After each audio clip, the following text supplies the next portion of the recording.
দেখতে পাচ্ছ কিছু মানুষ নিচে নামছে, কিছু মানুষ ওপরে উঠছে। আমরা যাচ্ছি ডলফিন নোজ দেখবো, তাই জন্য।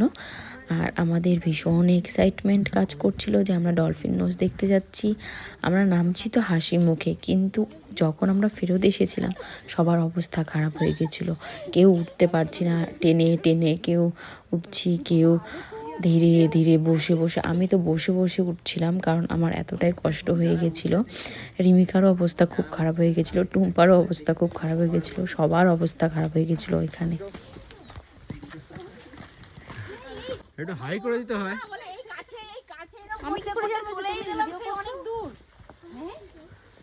তাহলে এরা হয় বলতে হবে। Struggling for life. এই সময় কাটতে না।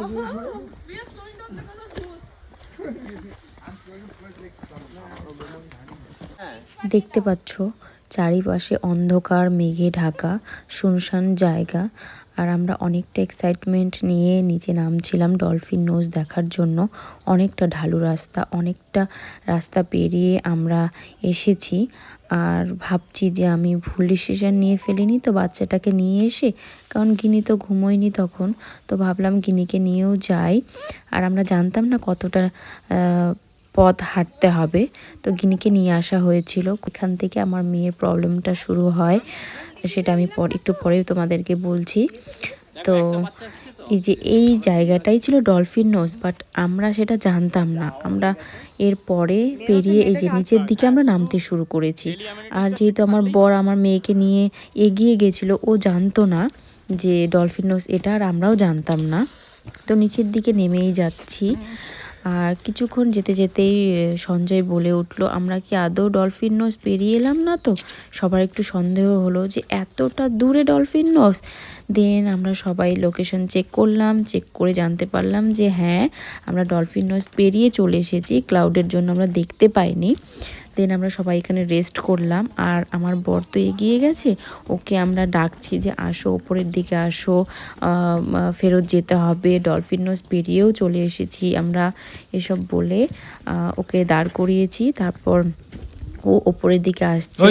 আর গিনি ভীষণ কাঁদছিল, ভীষণ কাঁদছিল। জানি না ওর কি রকম লাগছিল, কারণ দেখতে পাচ্ছ শুনশান জায়গা। আর ভয় পেয়েছিল না কি হয়েছিল আমি জানি না। থেকে আমার মেয়ের প্রবলেমটা স্টার্ট হয়। এরপর থেকে আমার মেয়ে একদিনও ভালো ছিল না। জ্বর, সর্দি, কাশি, জ্বর থামছিলই না। জ্বরের ওষুধ খাওয়ানো হচ্ছিল, তবুও জ্বর থামছিলই না।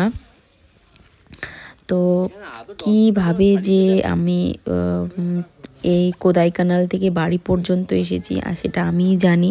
যেহেতু আমাদের ট্রিপটা আমরা ক্যান্সেলও করতে পারবো না, তাই জন্য এখান থেকে আমরা রামেশ্বরমে গেছিলাম। নেক্সট ভিডিওতে তোমরা দেখতে পাবে।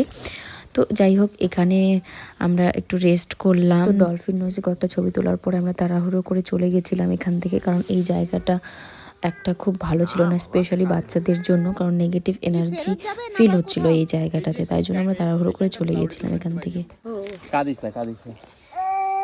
এই ট্রিপটা কমপ্লিট করে কলকাতায় বাড়ি ফেরার পরে আমার মেয়ের ভীষণ শরীর খারাপ হয়ে গেছিলো।